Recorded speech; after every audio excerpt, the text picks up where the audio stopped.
Allen have to be within a couple of tenths to really get within striking distance, will be the absolute last of the late breakers down at the bottom of the chase here. You can see closes up under brakes at the bottom of the chase, but just not close enough to make an impact. Might have an opportunity here at Murray's Corner, has a little look, but decides better of it and stays back into P10, while Benny Roberts consolidates P9 here in this race. We're about to cross the halfway point. 15.5 minutes to go here for this first race for the Next Level Racing Tri-Nations Esports Cup. Race is bubbling along quite nicely indeed. Returning towards the front runners though, Ledger still leads from Caruana. 0.3 of a second is the gap. It's been fluctuating in and out over the last couple of laps, but there's still really been a lack of opportunities for Caruana to try and capitalize on at the moment. Ledger managing this race very well from the front, managing the pace, and also making sure he can keep his teammates in contention there in behind as well. So it's a great position for Team Australia to be in here at the moment. And, you know, as a result, you might have to think about at this stage, you know, do they really want to fight Caruana that hard? Team UK is not doing very well, except for Matt. Do you just sort of, you know, let him go at this point? Not let him go in terms of the race lead, but just sort of don't really fight him too hard because Team Australia have all the points at the moment.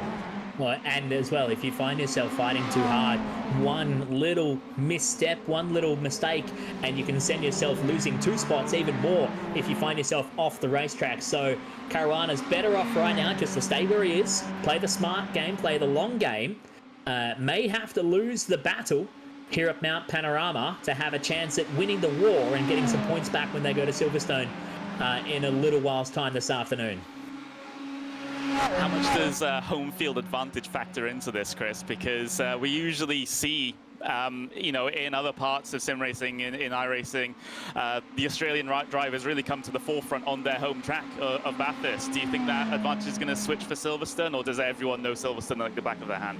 I think if you're an Australian iRacer and you haven't done 1,000 laps of Bathurst, you're not really an Australian iRacer. So there's definitely a home field advantage going on here for the Aussies right now. I think it's yet to be seen whether that will translate to help the British drivers when we go to Silverstone. The ones who are missing out, of course, are the Kiwis, the New Zealand drivers. We don't have a New Zealand track in iRacing just yet, although Pukekohe is meant to be coming down the pipeline. But they're the ones who kind of have an average performance at each of the tracks if they don't have a home field advantage in this Esports Cup.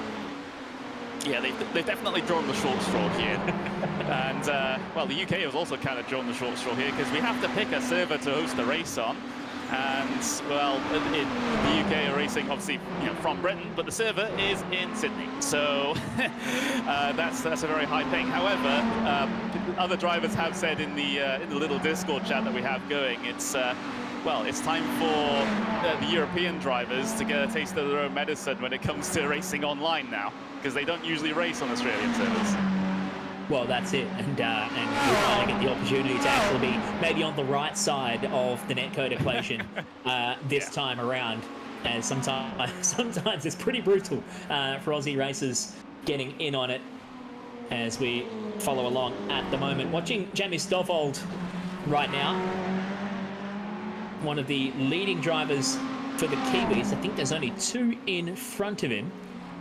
Would be Allen and Ewan Baker, who's just on the last spot in the top 5. So the Kiwis making their presence felt well and truly, with 3 of them ahead of the majority of the British drivers in this Tri-Nations Cup right now. Stovall just watching the rear bumper of Daniel Yeaman. Yeaman's up 3 spots to position 11, and Stovall's kind of been stuck where he is, starting 12th and still running in position number 12 as they come through the chase to the bottom of the hill. Hard on the brakes. It's such a huge amount of energy you have to dissipate through the brakes at the bottom of the hill there. With a blind entry to the corner, a little misstep on the way in can send you careening off into the sand trap if you're not careful. With 11 minutes and 30 seconds left to go here at Mount Panorama.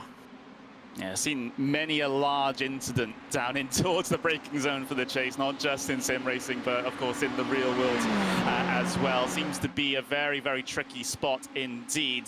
The front three still going along well. Caruana still unable to draw himself alongside or really even get that close to really having a chance to even show the nose here at the moment. It's been an expert drive from Ledger to try and keep him at bay here for the moment. Of course, we still have just shy of less than 11 minutes left to go. So it's time for Caruana to get this done. Still time for O'Shea potentially to get himself up in towards second place as well.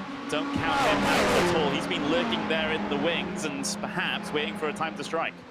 Dylan O'Shea is a phenomenally aggressive racer, especially in the open wheel ranks from what I've seen over the years as well. So don't be surprised if he starts to really get the elbows out inside this final 10 minutes. He is right on the back of Caruana now. Leonage has been dropped off this battle. He's on the outside looking in back there in P4 right now. But Dylan is finding another gear here. He dropped the best lap of the race a moment ago, 2:02.310 for Dylan O'Shea. That's after all this time that we've been racing, and he's now found himself right on the back of Caruana and maybe getting within striking distance to make a move and step up to support his mate Steen Ledger as your race leader.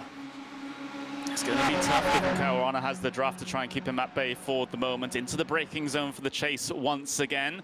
Everything line astern, nose to tail, heading their way through these apexes here for the moment. None of these drivers have really put a foot wrong so far. It's really great to see these guys on the absolute top of their game here for the moment. But will there be any action here inside the final 10 minutes in and amongst this front three? I get the feeling there will be. I get the feeling that they're just holding back just a little bit here for a little bit of a finale. Of course, when it comes to a final lap here, sometimes a high draft circuit such as this, you don't necessarily want to be leading on the final lap when push comes to shove, but from what Ledger has shown so far, he seems to have no problems keeping the draft at bay. Well, the benefit of being the lead driver at Mount Panorama is you don't have to worry about your vision being obstructed by a car in front of you as you go through the really tight and twisty sections across the top of the mountain. So that's where you can actually see the advantage go the other way, and that's where Ledger is actually putting in really solid amounts of work to maintain that lead. He pulls out the half a tenth required to keep the lead through the top of the mountain, but then he loses that half a tenth by not having a draft as they come down Conrad Straight. That's where you see the ebb and flow of the gaps right now. If you're keenly watching the timing on the left-hand side of your screen, as we watch this solid battle going on. That's why Steen Ledger has been able to hold on to the race lead, because he doesn't have to worry about how close am I to the fence right now if your vision's obstructed, whereas Caruana and O'Shea are definitely having to play that game, maybe slightly more conservative across the top of the mountain, as we saw one of the Kiwi cars, Hugo Allen, getting very close to the fence and starting to close right up onto the back of a trio of Aussies right now. Chin, Capel and Roberts coming down Conrad Straight. I believe Capel might have just tapped the wall a little bit here, so it might cause a little bit of a shuffle there inside of the top 10 on the way down in towards the chase.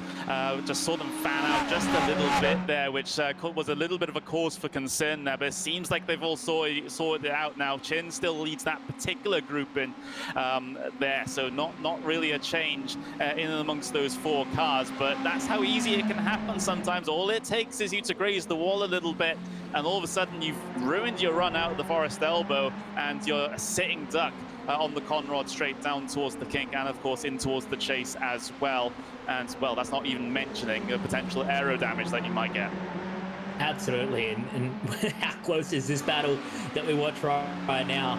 We're seeing a bit of the driver of the day battle going on as well. There's votes coming in for Luke Hiller and Ryan Leonage right now. They're tied at a single vote apiece. So make sure you get on board and vote for your driver of the day, because the winner will take away a Next Level Racing HF8 haptic force feedback seat, or haptic feedback gaming chair worth 800 Australian dollars. That's 400 pounds or 900 New Zealand dollars. As a move on at the cutting, they're trying to get the elbows out here, and they're trying to keep Hugo Allen behind in P10. This trio of Australians, as we're getting a bit more action coming here. We can actually track the nations now on the left-hand side of your screen as we'll continue to populate them. The coloured band representing the countries that they're coming from, and there's a lot of yellow for the Australians inside the top 15 drivers.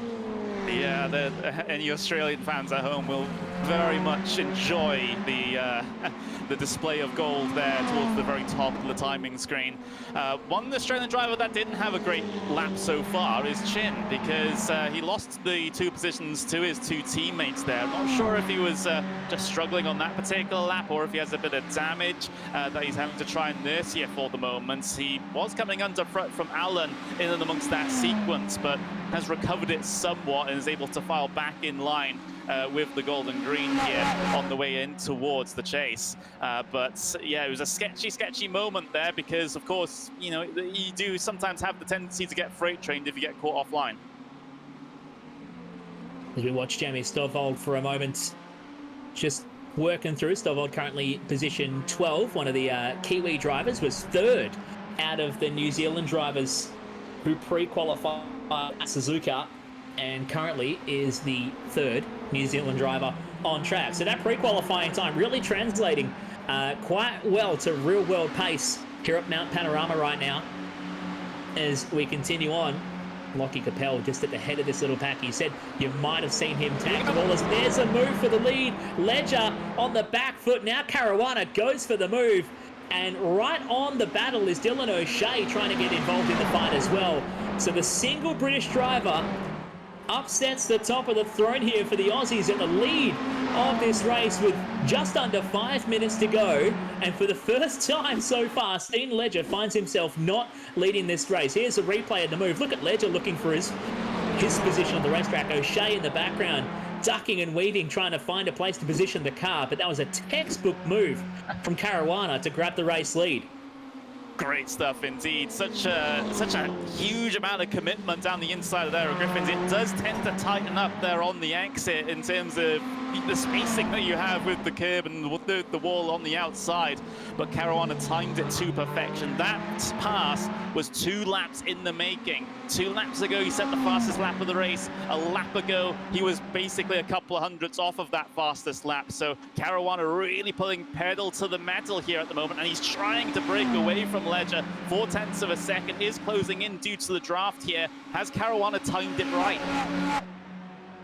You would have to say, typically you would wait a little bit later in the race to avoid having any opportunity for the other drivers to counter, but Caruana, with a stroke of brilliance right there, up Mountain Straight, might have gone at exactly the right time into Murray's Bend, with 3.5 minutes left to go to come across the line.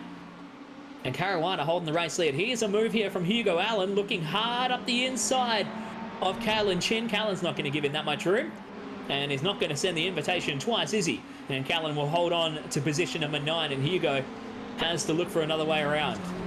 Yeah, Chin struggling with a bit of damage there on the front left, and oh, a little bit of a moment there coming out of Hell Corner as well. That's going to ruin his run down the mountain straight here. You can see the advantage that that Kiwi car just has the edge in terms of the straight line speed. Of course, these cars identical, they're fixed setups. It's just the damage that's the major difference, and the mistake out of that corner for Callan Chin that's made that pass happen for Alan. So Alan up in towards P9 for Team New Zealand. A couple of points in the bag there here at the very end of this race at Bathurst. Caruana, half a second advantage at the very front of the field. All 3 nations represented in the top 5 right now. 2.5 minutes left on the clock, but the top 5 has been dominated by the Australians. Caruana just dropping a wheel on the top of the mountain coming out of McPhillamy Park. Had to check up without firing it into the fence. That brings Ledger back into the fight. Just under 0.4 of a second the margin. He needs a little bit more to be able to close up that gap. There's Lockie Capel actually lighting the track up with hot laps. A 2:01.9 for Lachlan. He's trying desperately to hang on to that position further back. We watch this battle for the race lead though down Conrod Straight. And you can see Ledger's even getting on the lights, trying to just momentarily distract Caruana and put him off balance here. 2.5 of a second. He's got a huge toe coming down towards the chase. 1.5, and he's not going to look to the inside. He's not close enough to get alongside under brakes. Caruana getting very late on the brakes at the bottom of the hill. That's playing to his advantage because it's the counter and the defense to any charge you can mount, getting the toe down the hill. Coming across the line then to start the final lap. It's 1:22 on the clock. They're doing 2 minute 2s in terms of the lap times here. Can Caruana hold on to it for the UK race win?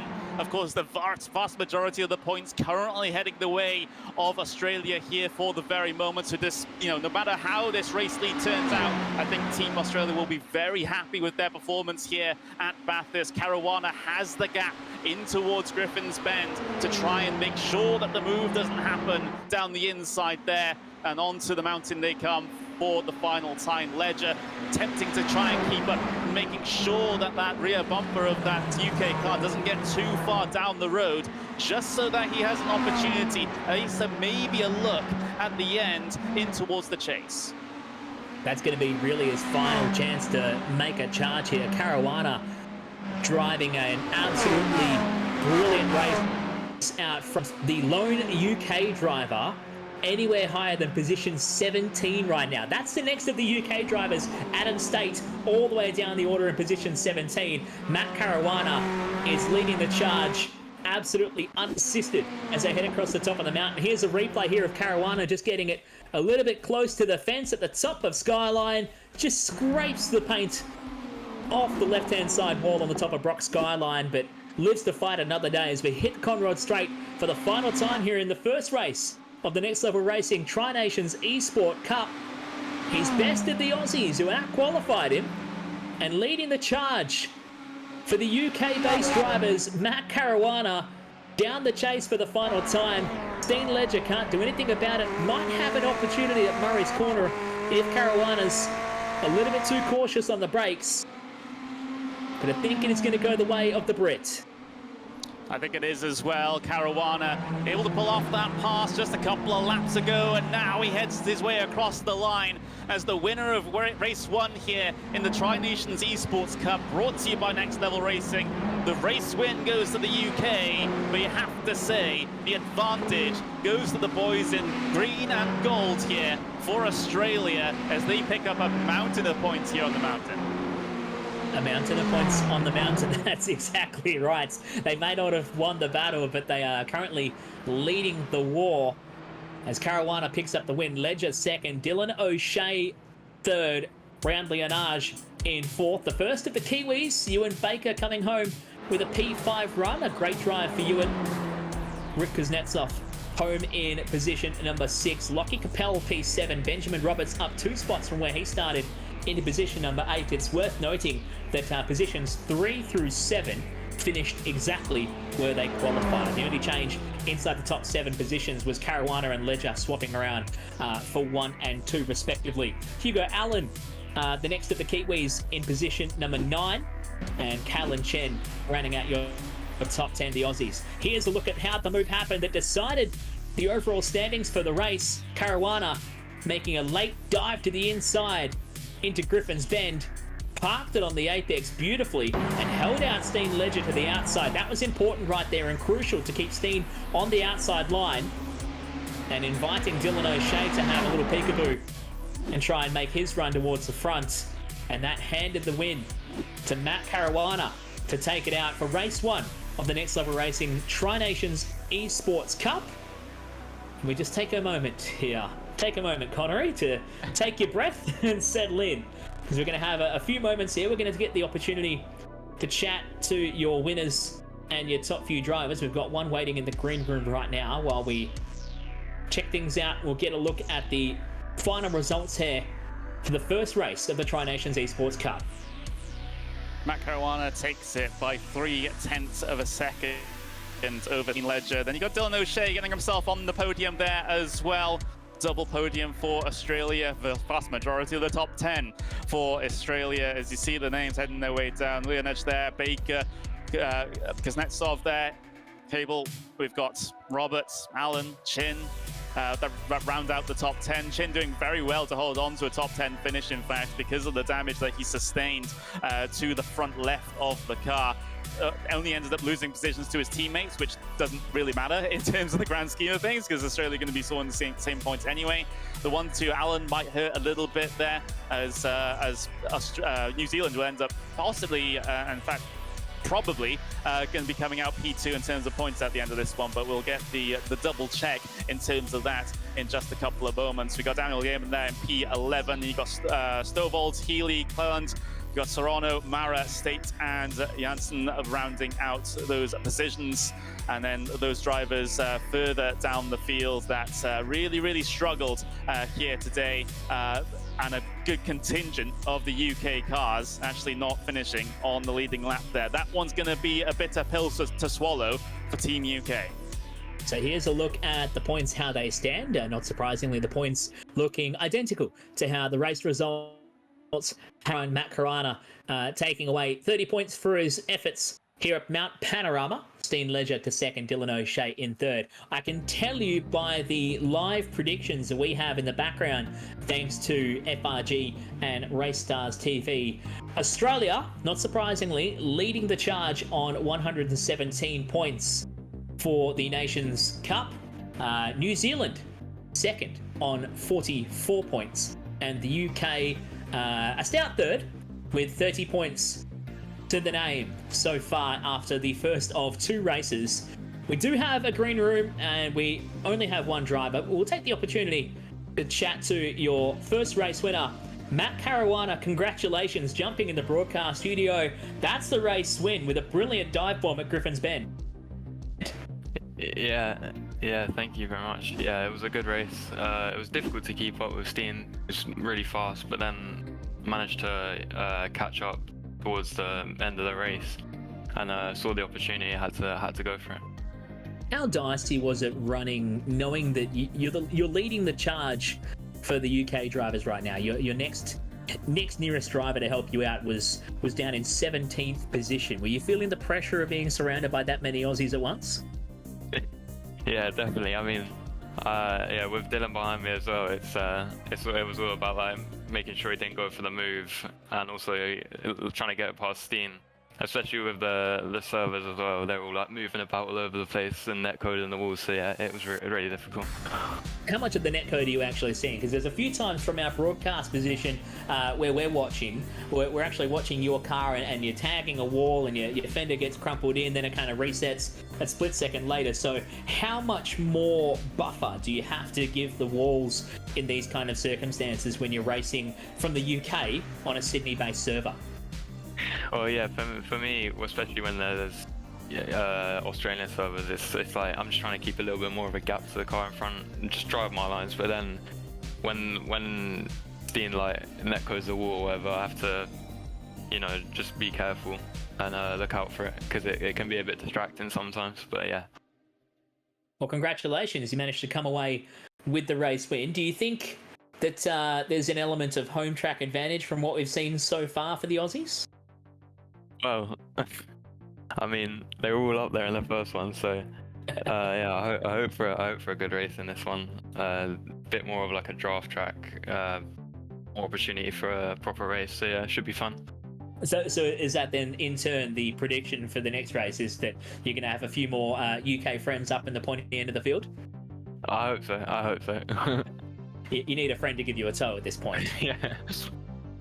Yeah. Connery, anything to add, my friend? Yeah, well, Matt, you're optimistic heading into Silverstone, especially considering how well you were running with the Aussies at the front of the field here at Bathurst. Do you think you can repeat the same performance, or is it going to be even more of a struggle than it was here? Yeah, I think it will probably be more difficult here with the long straights, opportunities to overtake, adding on with the netcode and everything. Yeah, it's going to be quite difficult, I think, but hopefully it will be all okay and we can have a good race.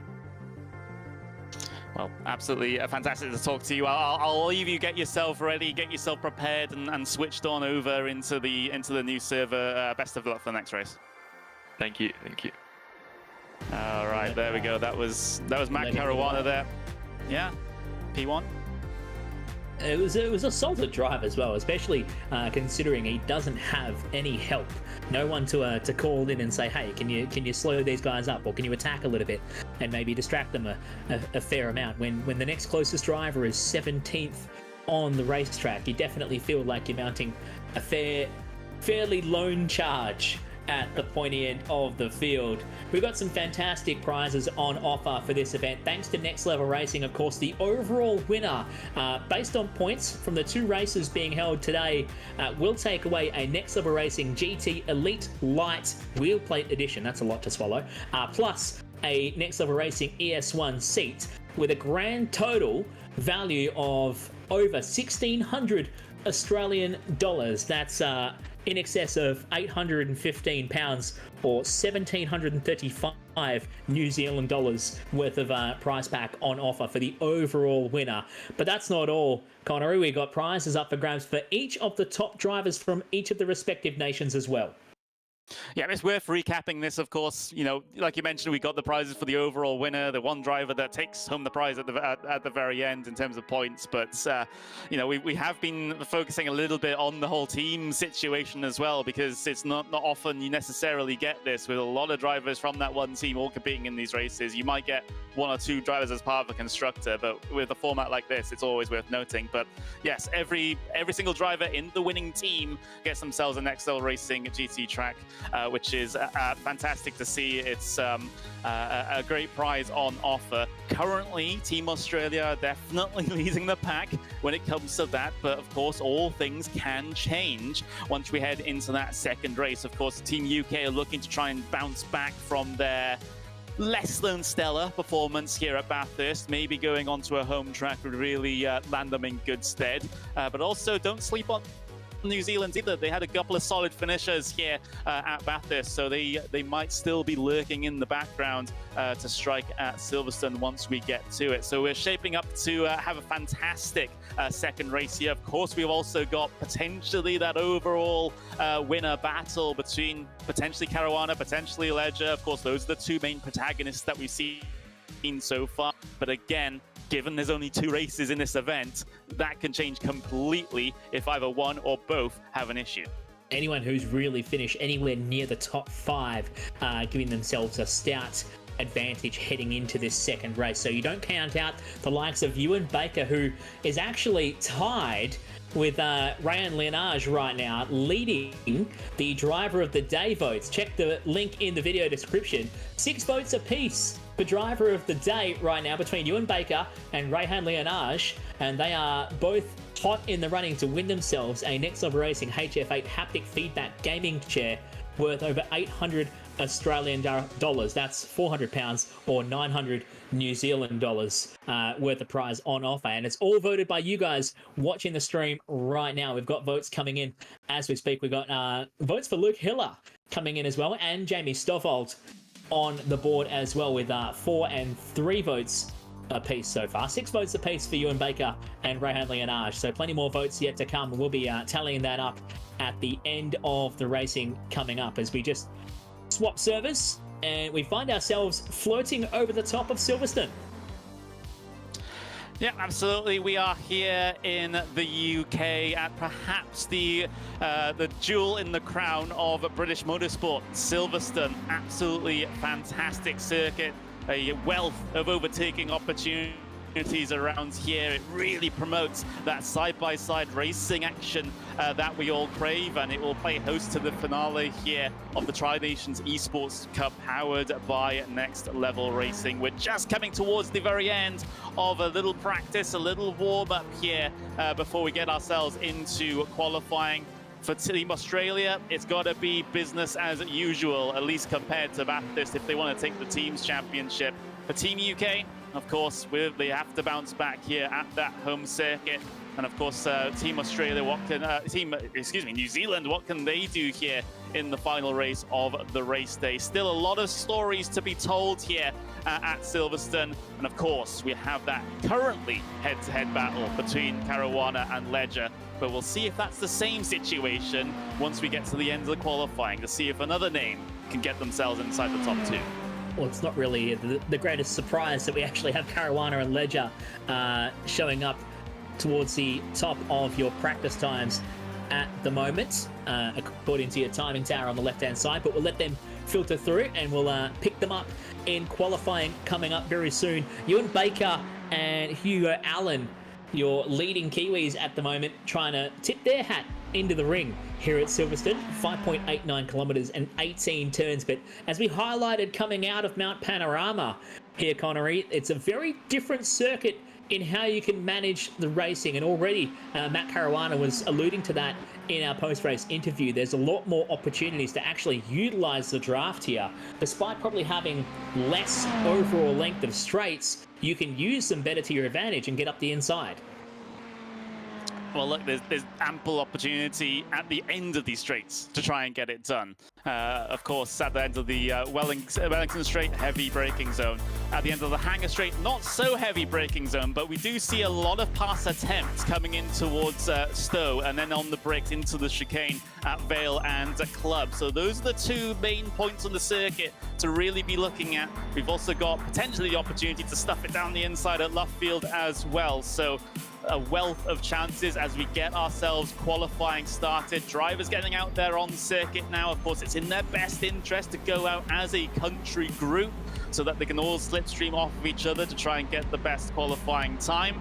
And, well, that's what we're seeing currently from a couple of the Australian drivers, couple of New Zealanders. Not all that many Team UK cars out there at the moment. Maybe they're getting themselves organised. Just all jumping into the chat and deciding who's going to lead the pack, because really, as the leader of the pack in a tow situation, you become the sacrificial lamb, so to speak, and you have to take one for the team just a little bit. We follow Hugo Allen on the outlap right now. Hugo was P9 in the first race and finds himself with a pretty good haul of points coming into this second race here from Silverstone. So the Next Level Racing Tri-Nations Esports Cup, combining the best drivers, the best 10 drivers who pre-qualified from all three nations, from the UK, New Zealand and Australia, put on by the three respective motorsports federations as well. This is a great initiative to put together the best of the iRacers, and there's a lot of drivers in here that dabble in real-world motorsports as well, especially the young drivers making their way through the very early days of junior formula and even the upper echelon of karting in their respective regions. This is a great opportunity to put them on the pedestal and put them on the live stream, racing against the best drivers from the other countries in pursuits to have bragging rights. And at the moment, it's the Australians, who I can happily say are doing quite well in this one. Yeah, they are indeed. But yeah, you can laugh. Meanwhile, I'm sitting here, it's like, come on, UK boys, we can get a good points haul here at Silverstone, right? It's our home circuit, but we will just have to wait and see. But it's important to note, you know, the topic that you raised there, Chris, with these drivers not only being sim racers, but also dipping their toes in towards the real life side of things as well. It's fantastic to see. Of course, Hugo Allen in the New Zealand team being one of them. He's actually recently received a contract to race in the Toyota G86 series in the real world in New Zealand, which is an absolutely fantastic opportunity.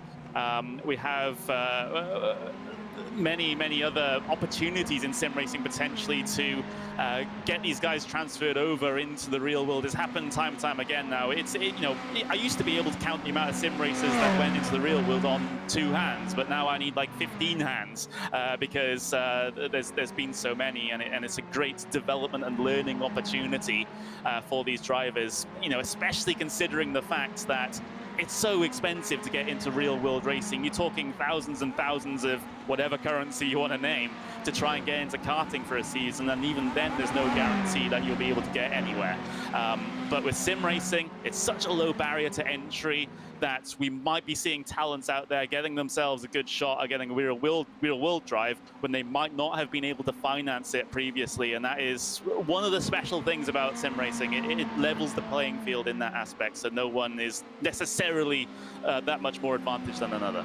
Absolutely. You hit the nail on the head there, and I'm going to poach a saying used by my good friend Dave Roberts, who's sitting in the stewards room right now. I commentate with him on Tuesday nights on a regular basis, and he puts it like this. He says, sim racing is the new grassroots. For the cost of building your rig and having that available at home is still cheaper than and potentially funding a single national event in the Australian Karting Championship, for example. And so you can foster talent and get theoretically infinite amount of seat time from your simulator rig, and now the opportunities are coming up through events like this, the Tri-Nations Esports Cup, thanks to Next Level Racing, and through various other initiatives all around the world, that you can actually have the opportunity to showcase your driving on a national or on an international platform, and potentially, if you're good enough and if the stars align, kickstart a career to launch into the real world of racing. We're being told in the background that there's some updates coming through for the votes of driver of the day, and a surge in votes for Ewan Baker. He must have some Kiwi friends watching at home right now, because he went from tied at 6 votes apiece with Brand Leonage to now leading the fight on 11 votes. You can see that at the bottom right-hand side of your screen. So jump on the link in the video description. I'm sure Luke's been actually smashing it in the live chat for all the video streams as well. And you can tag on the link and vote for your driver of the day. And they might be very happy with you if you do, because they could potentially take away a brand new Next Level Racing HF8 haptic feedback gaming chair for their troubles. We'll get tucked into what's actually going on track here. How about that, Connery? Matt Caruana leading the way here in qualifying. Yep, and joined by McAuliffe. Another Team GP car getting themselves towards the front of qualifying here. Of course, we saw McAuliffe at Bathurst not set himself a lap time, which is why he was languishing down towards the back of the field and really, quite frankly, unable to make that much forward progress. But now he joins currently his teammate on the front row of Caruana, but we haven't had a representative lap time come in yet from Ledger, so we'll have to wait for that to come in before we can really talk in absolutes here. But things looking a little bit better for Team UK in this one, but we'll see how things shake up here with the final 4 minutes left in qualifying. Australia already have a decent contingent inside that top 5. We're following along with Steen Ledger right now. All eyes on the Australian driver, just making his way through Maggots and Beckett's and actually pulling off to the outside here. So he's potentially playing the game and looking to set himself up to get a tow run and try and find his way on the racetrack. Just tagging onto the back of Rohan Leonage, who just goes through to position number 8 with the first flying laps showing up for Rohan, a 159.882 to go into the 8th spot. And Caruana still on top there with a 158.885, just coming across the start-finish stripe now, and improved slightly, 158.842 for Matt Caruana to still hold on to the top spot. McAuliffe into second with a 159.4. So there's a 0.6 of a second difference between pole and second right now. The two GB drivers looking at locking up the front row of the grid. Hugo Allen, the Kiwi, into third now with 159.45, flying the flag for the New Zealanders. And the first of the Australians, Daniel Yeaman, showing up position 4. But there is definitely a higher frequency of UK drivers starting to use that home field advantage to work their way inside the top half of the field. Yeah, Ledger still not yet setting a time.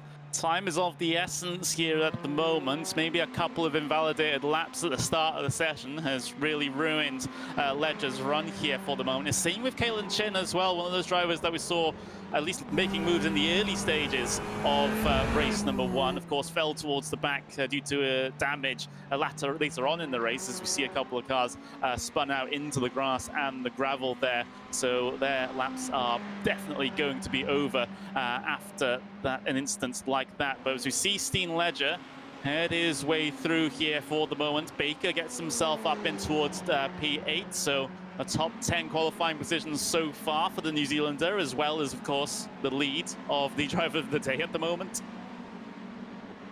Yeah, he was struggling to set himself a lap, was Ewan Baker, but he finally parks it inside the top 10 with just about a minute and a half left to go. The pressure is starting to mount for Steen Ledger, the Australian, yet to set a time. He's joined by Benjamin Roberts, Matthew Pluck, Michael Healy, Callan Chin, all yet to set themselves a lap here as we follow Steen Ledger charging up towards Stowe Corner and trying to maximise these last couple of corners. It can be make or break down at the Vale chicane. Hard on the brakes to fire at the quick transition left and right.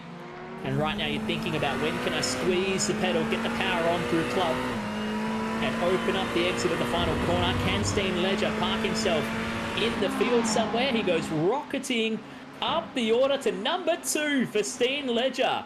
That'll do, number 2 for the Australian. Caitlin Chin also does a solid job on this lap, goes up to position number 7. Ben Roberts still yet to set a lap as we follow along with Jack Mara, the quite achieving Kiwi who's used to running some pretty flamboyant liveries, has to run with the country livery for this one. Jack down in position number 20 right now, looking to try and set himself into the field, but he is taking the slow and wide line around the final couple of corners. I think he has called it a day here in this qualifying session, or trying to start a flying lap, but I think he might have just timed himself out and missed out on getting through as the clock struck 0. He might get away with it. Yeah, sometimes timing on one side or the other can be a couple of seconds out, but he was running it pretty fine in what looked like the start of a flying lap attempt. Well, the timing line here at Silverstone is basically right on the exit of Club Corner there. So I think he is good, is Mara. So he'll get this opportunity to improve position on P21 on the starting grid here at the moment. Kuznetsov there up into P6 with a decent qualifying time in the very dying moments of the session. Of course, Ledger has an extra lap here as well to try and go for that pole position. But again, he's starting to be concerned about taking the tyres past their best here at this stage. Track temperature is only 22 degrees Celsius here. We are later in the evening in sim time here, around about 6:30 in the evening. So the track temp definitely past its hottest here, as it'll be much kinder to the tyres as a result here. Mara continuing on his lap here for New Zealand. Caruana has brought it down on towards the pit lane. He's not going to improve on his lap time whatsoever as Mara continues on here, as we see Allen getting himself up onto P3. We got the 3 different countries represented in the top 3 here in qualifying. How incredible is that for Hugo Allen, parking it to the second row of the grid provisionally so far. Mara's still on the charge. He's now been dropped to position number 22. Caitlin Chin also had a solid run up to position 4 on his final flying lap. We've only got a few drivers left on track there. Steen Ledger has parked it and called it a day as we follow Jack Mara through the Vale chicane. Now squeezing the throttle through Club and staring down at that line to see where he can park it in the field for Jack Mara. He goes across the line and goes to P12 with a 1:59.7 for Jack Mara. Solid job for the Kiwi driver. That puts him as the number 4 Kiwi in the field, right behind and right in the middle actually of 2 of his countrymen, Ewan Baker and Harry McDonald, 11, 12 and 13 respectively. But pole goes to your race 1 winner, Matt Caruana, setting the fastest time to start from position number 1, and he's joined by second place from race 1, Steen Ledger, the first of the Australians, on the outside of the front row. It's by just shy of 0.04 of a second at the end of the session as well that Caruana was able to score this pole position for the UK. Meanwhile, Steen Ledger, of course, on the front row as well for Australia, and Hugo Allen with a blistering lap time gets that New Zealand car up onto the second row of the starting grid. Caitlin Chin starting from a great position as well there in 4th place. Then you've got Ryan Mikulev there for the UK starting in 5th. Then you've got Daniel Yeaman there in P6 with Rehan Lineage there in P7. Kuznetsov starts in P8 with Capel in P9. Then you've got Taylor starting in P10. Ewan Baker, current driver of the day leader, starts in P11 for Team New Zealand. Jack Mara will start in 12th alongside his teammate. Further back through the field, you got Harry McDonald for New Zealand starting in P13. Steve Janssen there in P14. Tao Serrano starts in 15th place with Adam State starting in 16th. Dylan O'Shea, not an ideal qualifying performance, at least compared to Bathurst. He'll start in P17. Hamish Clellens there in P18. Healy, Rodrigo, Stevens, Stovald, Hogan and Pluck will round out the top 24 drivers as we get a jet view of Silverstone. That's something I've never seen before. Oh, that's classic Race Stars TV. Luke on the controls in the background giving us the second best seat in the house over the top of Silverstone. And as we wait for the start here, it is. Yeah. Right on board with the Spitfire as we get set for the second race for the Next Level Racing Tri-Nations Cup. As we are running down these few seconds before we are set to get underway. I'm waiting nervously, actually, hoping that we'll go back to the starting grid, because we'll be getting set to go to the race, as it does look like we now get underway with the formation. They start a little bit further behind, of course, using the Ferrari 488 Evo GT3 car. They start in formation for a rolling start, and we've started the formation lap quite a fair way back around the circuit, so we'll get everyone rolling up to speed here as they come down towards the Vale Chicane, and we'll be set to go for 30 minutes of racing for the second race of the day here from Silverstone. Here we go then, as they wind their way through the final couple of corners here at Silverstone. Caruana will bring them to the race start. It's green flag racing here for the final time at Silverstone as we charge our way down in towards turn number 1. Top 6 or so immediately single file down in towards the first sector here. And Caruana already trying to break away. Meanwhile, Alan coming under pressure as McAuliffe sends one down the inside at Chin through the first sector. And Chin will come back at him on the inside here just before we get to the Wellington Straight. We've got the two Australian cars going side by side in the background. There's Netsov and Yeaman battling for that position as we look back from Kalen Chin. And look at how big that UK Ferrari is from behind. Yeah, he's even having a little wiggle of the tyres, trying to get a bit more heat in the tyres in the early stage of the race, right up onto his bumper, under brakes at the end of the Wellington Straight as we now snail our way around the long, trundling right-hander at Luffield and out of Woodcote onto the old main straight here at Silverstone. We're watching Kalen Chin, who is red hot under pressure from McAuliffe in the early stages of the first flying lap. Your three nations represented in the top 3 on track right now. Caruana from the UK leading the way, Ledger to second, and Hugo Allen, the first of the New Zealand drivers, in third as we make our way to Maggots and Beckett's for the first time. Matt Caruana using home field advantage to help him out from the pole here. Daniel Yeaman having a good run into position 6. He was really on the back foot, side by side with fellow countryman Rick Kuznetsov in the opening few corners. I was lucky that they sorted it out and settled back down a little bit. And Adam States, who was the second of the British drivers, now going 3 wide at Stowe, lives to tell the tale in a hot pursuit battle with Dylan O'Shea and Teo Sorono right now. Down into Vale, O'Shea up the inside. He gets the elbows out. Dylan O'Shea using a bit of his aggressive style to good purpose as he moves up a spot now to P15. He's having to recover from that less than favourable qualifying after being so solid in the first race at Bathurst.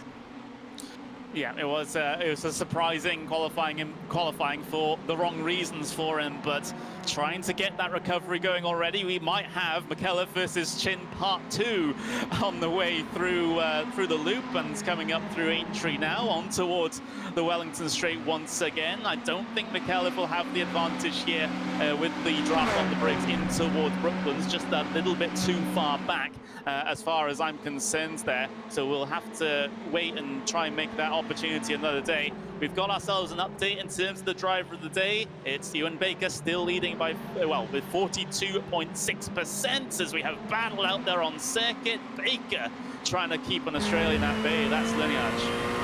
And Lineage is tucked in. He's the meat and the sandwich of 2 Kiwis right now between Ewan Baker and Jack Burrow, while Rehan holds second in the driver of the day voting. He looks to the inside through turn 1, but has to give up the spot and tuck back in behind for second, and is now actually on the outside and is about to get forced down by 2 spots by a pair of Kiwis, but tucks in and will lose just 1 spot to Jack Murrah as they go through the chicanes at Maggots and Beckett's.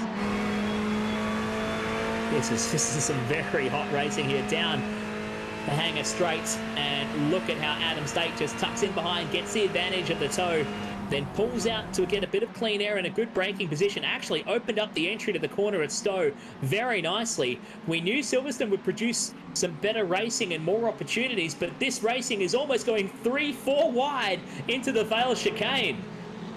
Oh, and a little bit of contact between McDonald and Lineage. Oh, Adam State runs into the back of McDonald. Collect the Australian car as well in the incident. I think that was Steve Janssen that got into that.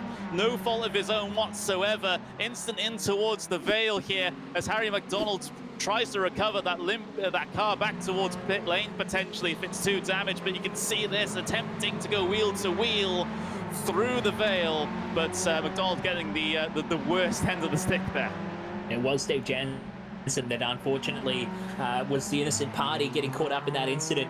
The 8 car for Team Australia, you can see the damage, a very, very out of alignment right rear wheel for Harry McDonald, and that would be his race over for the Kiwi. He's parked it on the front straight. Now, will this trigger a safety car? Yes, it will. Safety car has been called by our FRG race officials in the stewards room. So that will bring this race under control, and everyone will tuck up behind the RG Aston Martin safety car as Harry McDonald, parked on the front straight, will be livid with that incident at the Vale chicane. Yeah, of course, in a dangerous place there out on circuit, so it's a reasonable decision for the safety car to be called at this stage. We didn't get a safety car at Mount Panorama, which, if you asked me before this, would have probably been the more likely track to have a safety car, but no, we have one here at Silverstone instead. And how would you feel about that if you're Caruana? Because, I mean, that gap was maintaining, you know, pretty consistent at about that half a second, 0.6 of a second. But now, you know, it's been reduced somewhat. You know, how do you feel about this? I think for Matt Caruana, I'd be pretty nervous at this stage, although he has a bit more help. Ryan McAuliffe, not as far down the order as the fellow countrymen were at Bathurst, sitting there in P5. So Ryan has the opportunity to make an impact on the couple of Aussies and the Kiwi that separates the two British drivers. As Matt Caruana just continues dragging the field around the circuit. They're just looking to find the back of the safety car, being piloted by 1988 Australian Formula Ford champion David Roberts, who typically joins me on a Tuesday night in the FRG commentary booth for the regular racing we conduct with the Formula Racing Group. There's the safety car, so this will be the opportunity that now the whole field will get bunched up. I don't expect them to be the safety car for all that long. I don't expect it to come in at the end of this lap, but I do think that we'll probably lose the safety car after one lap, but that will shorten the effective amount of racing we have here at Silverstone. Only a 30-minute race in total for the second race of the Next Level Racing Tri-Nations Esports Cup. And if I were Matt Caruana, I'd be feeling rather nervous and be starting to think about how I'm going to execute the restart here for the Australians and the Kiwis climbing over the back of me. Well, you know, this may be for some of our drivers a little bit of a unknown situation, because, you know, typically especially on the official side of iRacing, you don't get safety cars, and therefore you don't get safety car restarts. So potentially a lot of these drivers will be out of practice when it comes to them. Of course, some leagues, well, like this one, do have manual safety cars. Some do use the automatic safety car from iRacing as well, but obviously on a road course it has to be deployed manually. But, you know, for some of these drivers, this might be uncharted territory here. So we might see a little bit of a shake-up here on this restart as we, again, get that confirmation that the safety car is coming in on this lap. I think it kind of helps that no lapped cars needed to come and get waved by. So what will happen now is race control, Rue Koistra, will be on the radio to tell Matt Caruana that he has control of the field, allowing the safety car to peel away. And the way that the safety car restart formats are usually done with FRG is Matt will have control of the field, and at any point he wishes, he can go. And as soon as he goes, racing is green, green, green, and it'll be on for young and old. So there's no rules that stop you from trying to pass before the start-finish line once racing has gone green. So watch here for Matt Caruana. As he leads the field, he has control of the restart pace. When he decides to push down on the skinny pedal, we'll be back under green flag racing conditions. There he goes, and already gets a jump on Steen Ledger coming out of the Vale chicane. And we're back under green flag racing with 21 minutes left to go here for the second race of the Tri-Nations Esports Cup. Yeah, Caruana basically waiting until the last moment, just when the green flag came out there to get this race restarted. That's definitely got a decent jump over Ledger there as Chin tried to improve position over Allen coming through the first sector as they go side by side through the loop here. The Australian on the outside will get the drive off the corner, but it'll still be outside for Aintree, which is not the ideal position. But Chin is able to carry the speed here on the way down the Wellington Straight. Allen might be a sitting duck to Ryan McAuliffe as well, who heads his way around the outside. At Brooklands, there's bit of contact between the two. McAuliffe will wash out wide a little bit. There's contact with Australian cars in behind because Netsov and Yeoman have really come together there. That's not ideal. Can't be going and hitting your teammates in a race like this as Taylor tries to capitalize on it. Yeah, Taylor now on the outside, coming onto the old pit straight as they make their way towards Cox. It's a very cagey place to be. On the outside, you can see he backs out of it heavily and tucks in behind Rick Kuznetsov, who's now trying to open up the gap. Lockie Capel right behind there as well. Lockie looking for his way around. He took the wider entry into the Maggots chicane, trying to open up the corner and keep the corner speed alive without hurting the tyres on these considerably large and heavy Ferrari 488 GT3 Evo cars. As Renage back there in position number 12, just looking down the rear bumper of Adam States on home soil now, looking to the inside to try and defend up into Stowe. Dylan O'Shea getting aggressive. He looks to the inside at Stowe, but couldn't get the car fired up on the way into the corner and has to tuck in behind as Michael Healy, another one of the Kiwis, watching that battle at the moment. They're fighting over the minor placings here. All the way outside the top 10, there is a battle everywhere you look at the moment, all the way through this field, with a whole bunch, 30 of them, the Ferraris on track, and everyone trying to fight it out for the honour and the bragging rights for their country. We've got a spinner in turn one. That was a very crossed up Australian car, and that was Leonage going down the order. He got the lock stops on well and truly, trying to save that car, and he has lost a couple of spots as a result, and now being absolutely hammered by another one of the Kiwi cars. Mike Matthew Pluck going up the inside. Watch this. It'll be coming in a moment. We'll watch what this battle had for us here. Dylan O'Shea fighting for it. He looks hard to the inside of the Vale chicane, goes door to door with another Australian, actually runs him out wide, then jump in the curb, and that was on the lock stops for the 79 car of Rehan Leonage. And was it here through turn one at the end of the Hamilton Straight through Abbey, turning in for Leonage. And there you go. Look at that big moment for Rehan, who's got it hard on the lock stops and has done a brilliant job to save it. Well done, actually, for Leonage, who was running second in the driver of the day vote. That should foster some more votes, I reckon. So Rehan should be climbing up the order in driver of the day, currently second on 15 votes. Ewan Baker still leading the votes with 22, but you can see that margin, 40.7. Leonage, with that effort, should be making some inroads on that. Yeah, indeed.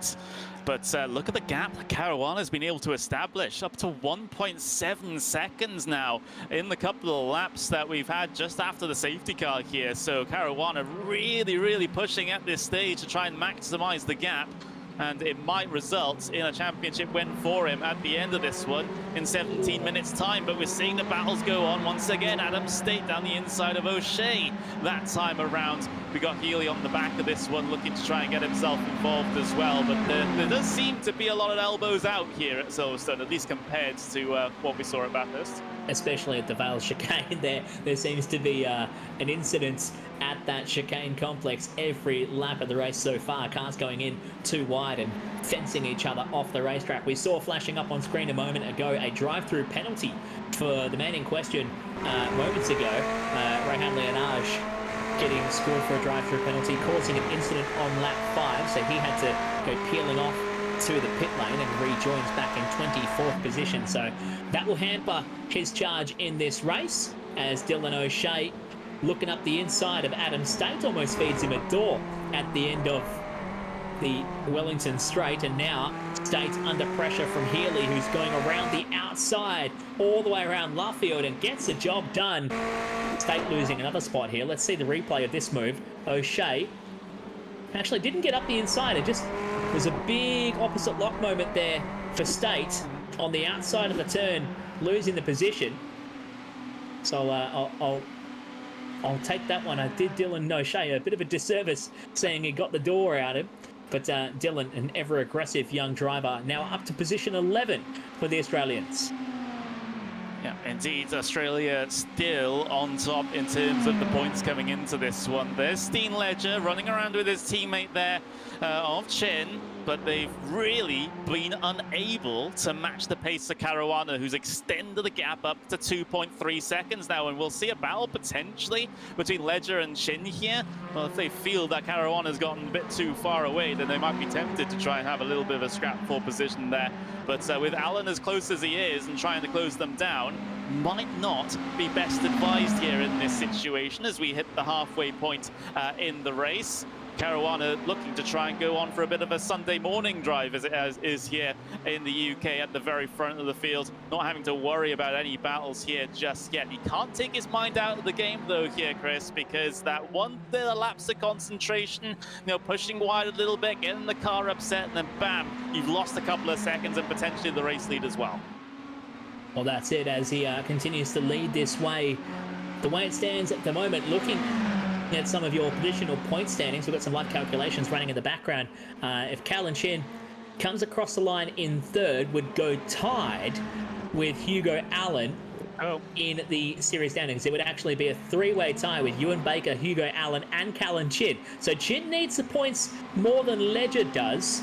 Steen Ledger would be steering down the barrel of running position 2 overall with 50 points for the day. Now, we've seen they've swapped positions as they come down the old pit straight and rock through Cop. So we'll get the corrected standings on that when they come around the next lap, and that will change the way that our Esports Cup, Tri-Nations Esports Cup standings will present. We're actually trying to bring them up live at the bottom of your screen right now. That's how it looks right now. So Rick Kuznetsov would go to third, and as we were saying, Hugo Allen, Callan Chin, and Hugo Allen and Callan Chin would go tied still on 30 points.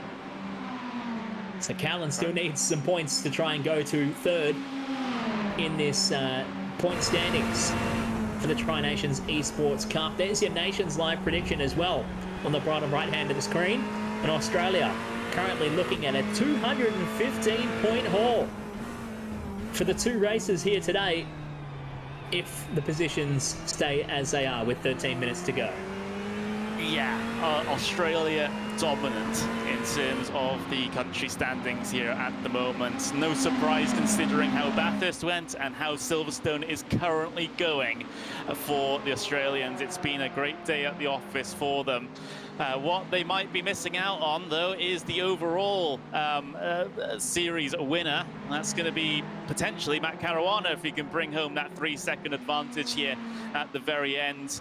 He's continuing to pull away here at the moment, and well, he did a 1:59.1 on that last lap compared to a 1:59.6 with Callan Chin. That is quite a difference. When you're looking at half a second a lap advantage, you know things aren't going well if you're that car behind. Meanwhile, battles still go on, but potentially the P19 and back here as Bugami's trying to defend here from Stovall, who tries to find his way down the inside in towards the braking zone.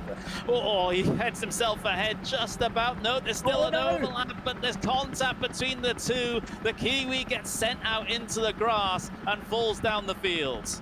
Oh, Jamie Stovall was on a charge as well. He was actually starting to make inroads on the driver of the day vote as well. So looks like this driver of the day vote right now, with the exception of Ewan Baker, although Ewan is not exactly where he would want to be in the field right now, down in position number 9. Stovall finds himself off the road at the Maggots and Beckett chicane, and unfortunately losing out on that battle. We pick up with Matt Stevens, another one of the Kiwis, currently running position 15. There's the driver of the day vote. The current standings showing up on the bottom right of your screen. You can see Stovall there was starting to score some points and move to third in the standings. So we'll see if that does change. Ewan Baker continuing to rock that score as we watch this battle with Michael Pluck, P16, going toe-to-toe with Benjamin Roberts, who gets up the inside at the Bale chicane. Benny Roberts trying to get the job done, but they're going to go side by side through the right-hander, and Benny finds himself on the outside and having to succeed the position again, getting right onto the rear bumper of Stevens as well. Sorry, Pluck, as they come onto the Hamilton straight, and Benny Stevens having to slot back in to position 17. Yeah, a bit of squeaky bum time is what I call it there for Roberts, as he was really pressuring the back. Oh, no. McCullough has had a big problem there. Rejoins the circuit down outside of the top 10. Not exactly sure what happened there. I just took my eyes off it for a moment. Is it a single car instance, single car spin? It's no one around him here at the moment, so I'm afraid it is. The car just swaps ends. Great heads-up driving by the Australian behind, not to run into the side of him, but that's a bit of an embarrassing one there for Ryan. Yeah, tough one to take there, because there's nobody else that you can pin the blame for that incident there for Ryan McAuliffe, and that will see him down the order to position number 14. Not far up the road from this battle we're watching right now. Matthew Pluck, plumb in between two Australians of Benny Roberts and Teo Sorono, as we're seeing a 10-second time penalty coming for Lockie Capel for causing an incident on lap 8. So Capel up in P6 is going to fall a long way down the order. He would lose 10 seconds, and that would put him from where he sits at the moment, P6, would put him down in P15 or 16. We'll see if we can see what the incident is here. He's tucked in behind one of the British drivers and just sends it in, tags the right rear on the 13 car, and around we go. And the 13 car, I'm trying to find, was Nicholas Taylor losing out in that exchange. Yeah, I've been having a keen eye on the timing screen here, because Ledger and Allen were relatively close out there on circuit, trying to fight out for that P3, but they've separated out just a little bit here at this stage. I have to wonder if that's a battle that's going to continue into the latter laps of this race. There's the man of the moment currently, though. It's Matt Caruana leading by 3.8 seconds. That is a huge advantage when you talk about, what, not even 25 minutes of this race gone just yet. It is a dominant performance from the British driver here at the moment. Of course, it will really do not a lot in terms of the UK's overall standings here in this one, apart from maybe just keeping themselves squeezed ahead, or attempting to squeeze ahead of New Zealand, as we see the battle going on for P number 19 here. Pluck trying to defend from Serrano, who sends it down the inside there at Brooklands, but now in towards Luffield. Is there an opportunity for the Kiwi to come back at him? Gets close to the middle of the corner, but that's going to mean a compromised run through the exit, and it's the run through the exit that you need down in towards Cops Corner if you want to try and make a daring pass into there, if you're, well, a certain Verstappen or Hamilton.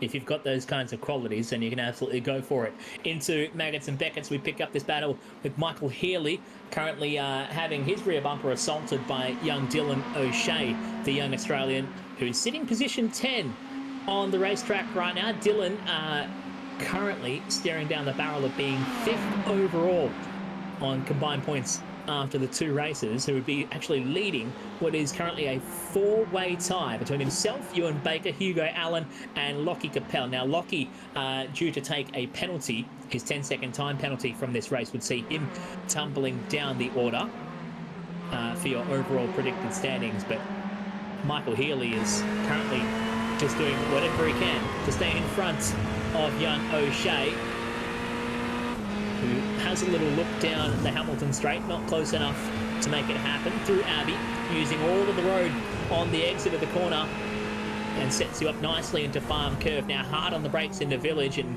O'Shea closes up. We'll see the difference in racing lines. O'Shea running a fair amount shallower on the exit, and that opens up the entry into the loop. Now running up through the gears around Aintree and onto the Wellington Straight. Isn't really tucking in to try and get the toe here, is Dylan O'Shea, although he sits within 3.5-4 of a second as they hit hard on the brakes down at the Brooklands corner, right in front of the British Racing Drivers Club Tower. Beautiful spot to watch the Grand Prix. And then around Luffield corner, trying to get on the power nice and early without hurting the tyres too much and pushing the car wide. Now just taking a moment to breathe and think about your entry point into Copse Corner, because it's a bang down a gear, tap of the brakes and turn in and hope it sticks with these Ferraris. There's actually good execution there from Dylan O'Shea through Copse. He's closed the gap up to the back of Healy as they make their run towards Maggots and Beckett's. Heat being turned up a bit, and oh, a little bit scrappy there through Maggots and Beckett's there. I was just watching on my own view, Healy having not the most ideal line into there, as we see a replay involving Jack Mara here. That's with the number 14 ahead. That's Bugeme. Oh dear. Yeah. Up the inside and spun it on the apex of Luffield there for Jack Mara. That will send Jack tumbling down the order to position 24. We'll go back and we'll see here that actually Healy has opened up the gap ever so slightly over Dylan O'Shea. Adam States right behind. 3 different countries represented here. Positions 9, 10 and 11. You can even say all over the field as well. You've got 3 different countries represented in the top 4 right now. The duo of Australians, Callan Chin and Steen Ledger as well. There's a moment there for O'Shea. And States is going to go around the outside at Farm Curve and get on the binders, and O'Shea is going to just let that happen. That's very uncharacteristic there for Dylan O'Shea. With 4 minutes and 35 left to go. How's this for a battle? Rodrigo leading the charge, and on the outside, as Taylor and Leonage go past, Rodrigo fires it back up the inside at the loop and puts Leonage down a spot again, back to P20. That was a pretty aggressive move there, and Leonage is not taking it laying down. He's all the way across to the hard left of the racetrack to be up the inside at Brooklands and gets the job done, albeit momentarily, because Rodrigo might have a crack again here as they come out of Luffield.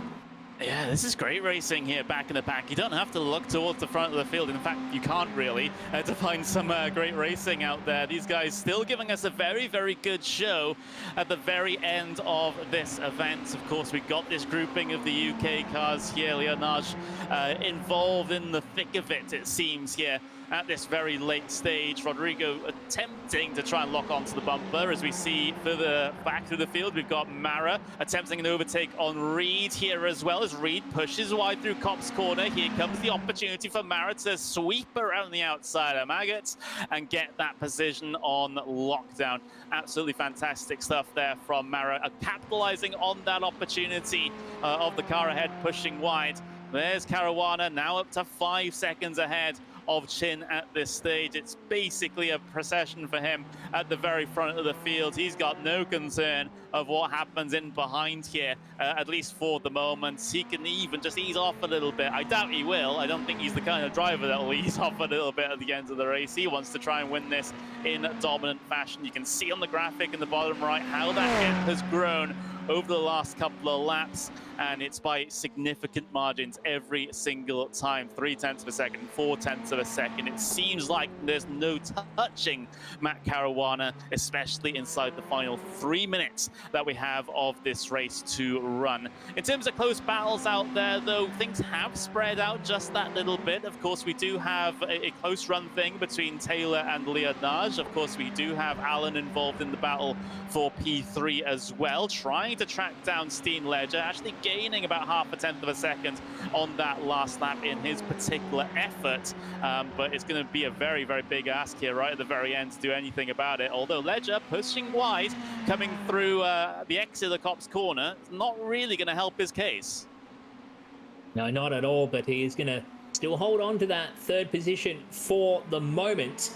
Hugo Allen, the Kiwi, leading the charge for the New Zealand drivers, losing 1 spot from the starting position as Callan Chin has had a brilliant race compared to starting out of position number 4 on the 2nd row of the grid up to, and we'll see him charge up the overall standings order, currently looking at being 4th overall, just losing out on 1 point to Rick Kuznetsov on the overall standings. But we'll put that to one side for the moment with 1:25 left on the master clock here. Ledger 3rd on the racetrack. There you can see the live prediction of the driver standings on the bottom right of your screen.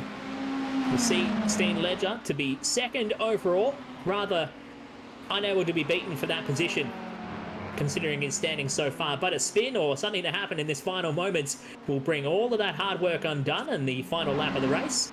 And Rick Kuznetsov will be sitting third overall. Some great battle going on with Hamish Cleland there. That was very dicey into Abbey. Yeah, battles going on towards the back of the field. We might have one start to show signs of happening for P3 because Alan has really been trying to push that New Zealand car right up to the rear bumper of Steen Ledger. Not quite there just yet, but we may, at the end of this race, see a New Zealander on the podium if it goes Hugo Allen's way. So that is definitely one thing to watch here at the very end of this race. Here comes Matt Caruana across the old pit straight there in towards Cobb's Corner, and well, that will be basically confirmation that this is indeed the final lap. But the battle is the one behind here, the battle for the final podium spot between Steen Ledger and Hugo Allen. How defensive does Ledger go in towards Stowe Corner here? Can he hold on to this P3 here? Because, of course, the championship has gone away from him at this stage, you have to say. But maybe he can save a little bit of face and get a podium in the final race here today. They're going to charge their way down towards Stowe Corner. Meanwhile, a good couple of seconds further up the road, it's Matt Caruana for the UK that heads his way in towards the Vale for the final time here. Caruana has aced it here in the Tri-Nations Esports Cup. He heads his way out of club and comes across the line as our overall winner of the championship. Meanwhile, further back through the field, we've got Ledger and Allen coming across the line basically together. Ledger holds him off. Chin finishes in second place. The rest of the runners are heading their way across the line. It will be Team Australia that takes the regional championship here today. So Caruana, the individual driver, Australia, the region. A solid result for the lone British driver, taking the win in both races to claim the overall and will win himself the top prize of a Next Level Racing GT Elite Light wheel plate edition paired with a ES1 racing seat worth in excess of £815. That's plus shipping and taxes, because I know the conversion to the local retailers for you there, Connery, is a lot higher than that, but it's a prize pool in excess of 1,600 Australian dollars for the overall winner, Matt Caruana, taking out both races as Australia takes out the Tri-Nations Cup by a considerable margin on account of some stellar performances from the likes of Callan Chin, Steen Ledger, Rick Kuznetsov, Lockie Capel, Daniel Yeaman and Dylan O'Shea, not to be counted out as well, Benjamin Roberts, the fellow countryman, getting it done for the Aussies. Some solid racing here from Silverstone. It did live up to the expectations to have a fair bit more open racing around the track compared to what we saw at Mount Panorama. Yeah, it was great. A great display of action out there. It was quiet at the front of the field for Caruana. The safety car didn't concern him whatsoever. He was still able to pull away. 5.6 seconds was the gap at the very end of the race. Well, if you want to win an event, you want to do it in that fashion, don't you? With absolutely no questions asked.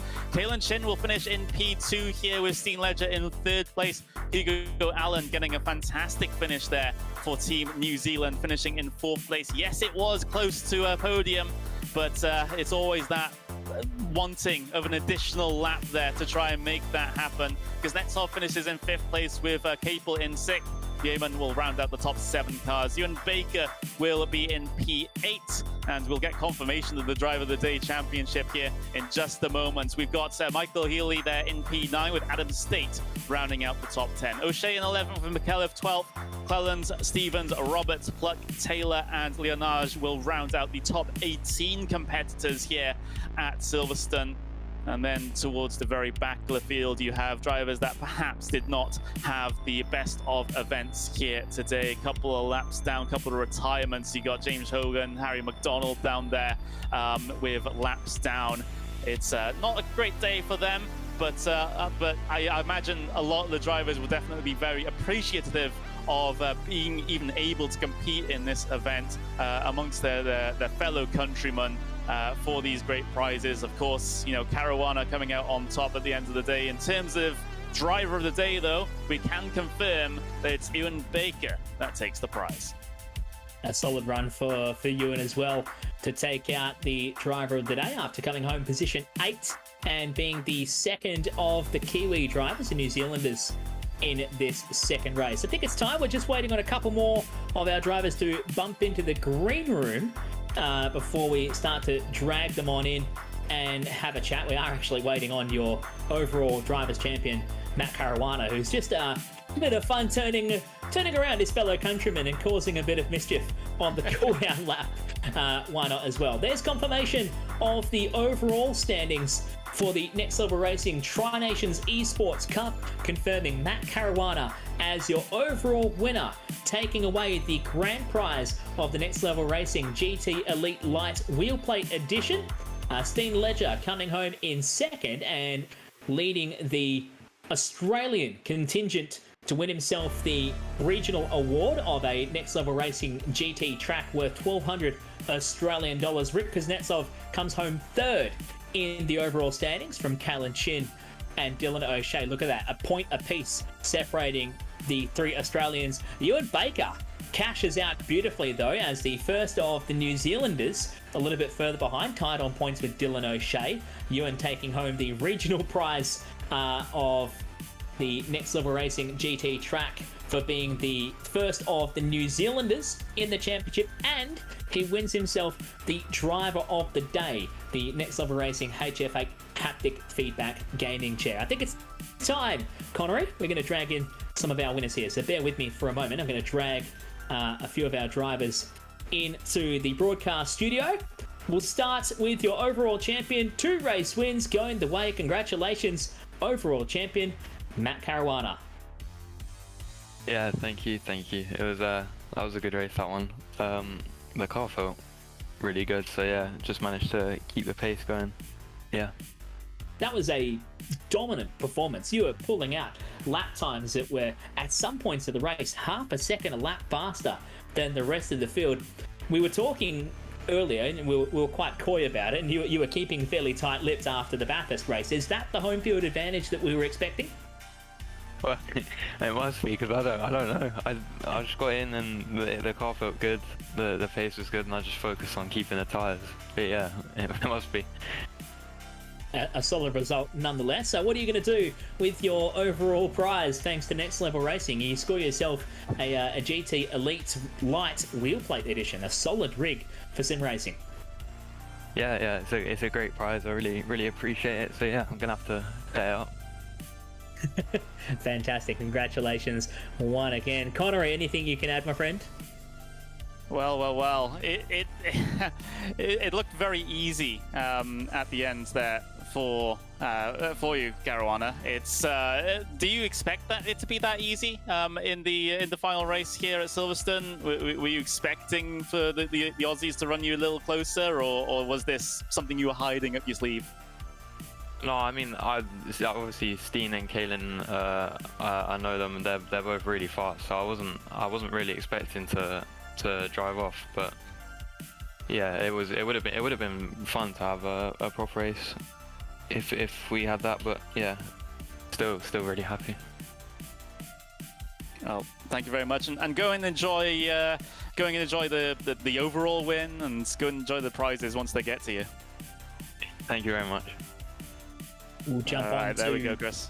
We'll jump on to second place in the standings, and the leader of the Australian contingent taking away the regional prize of a Next Level Racing GT track worth $1,200. Congratulations, Steen Ledger.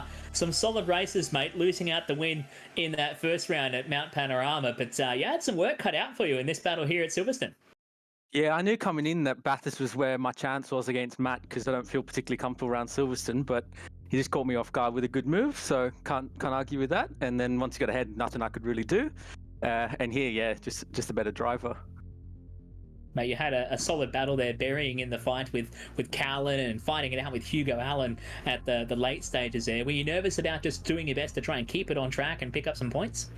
Yeah, well, I had a good fight with Kaylin, and then following him trying to get a run back at a little moment, and that's where I went, okay, just chill it out now. I know I had good race 1 result, so from there, it was just bring it back kind of thing.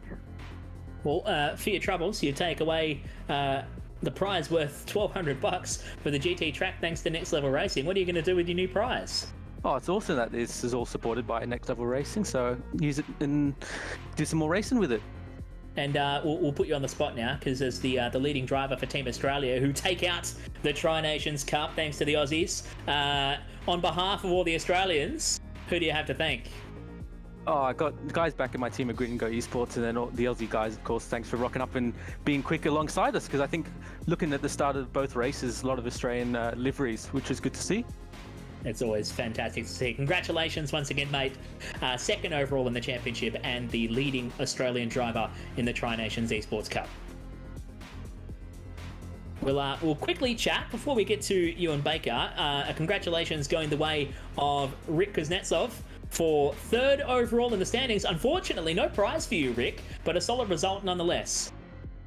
Yeah, I'm pretty disappointed with no prizes, but yeah, it was a good night. Didn't have the best pace overall, but I was trying to be consistent and get all the good results of both races.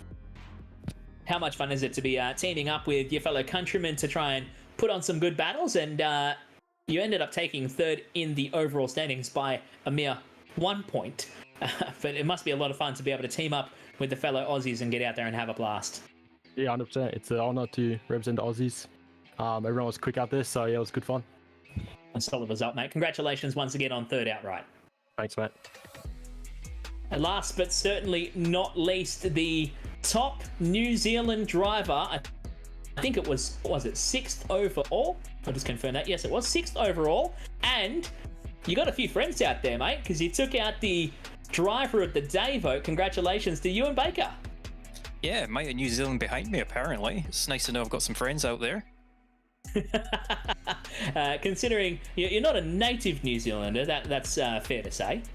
Yeah, so Scottish at birth, but I defected about 18 years ago, so I've been living in New Zealand since and sort of racing under the NZ flag. So it's my home, so it seems only fair to fly under their banner. What was the highlight of the evening's racing for you?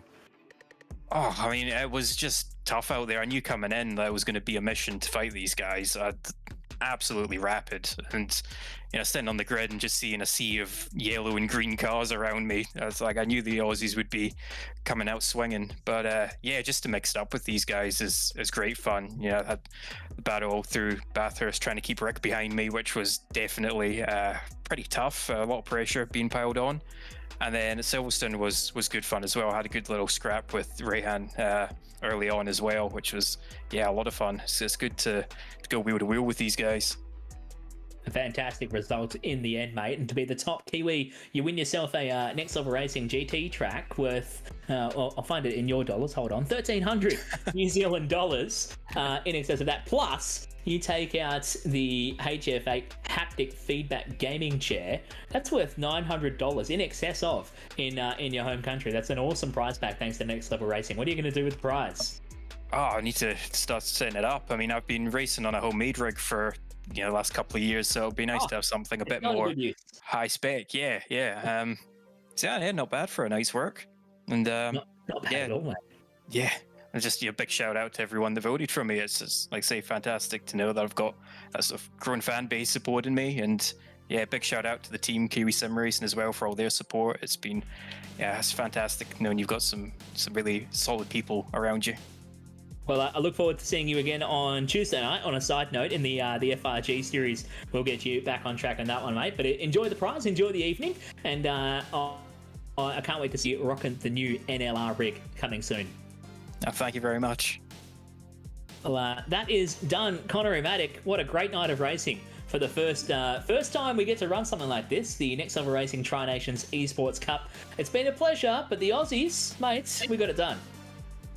Yep, you absolutely did. I will have to hand that one to you. It was a fantastic team effort on the part of the Australian team to get so many fast drivers to take part in this series and come away with the goods. You know, even though the UK in the form of Caruana ended up with the overall win in terms of the individual championship, you can't really sniff at the team effort that Australia were able to put out there, and it just shows the strength of Australian sim racing as well, which I, as a primarily European commentator, don't necessarily get to see a lot of the time unless they get themselves involved in iRacing special events. So it's great to see these guys out there do battle, and I would love to see more of it. That's just what I'll say.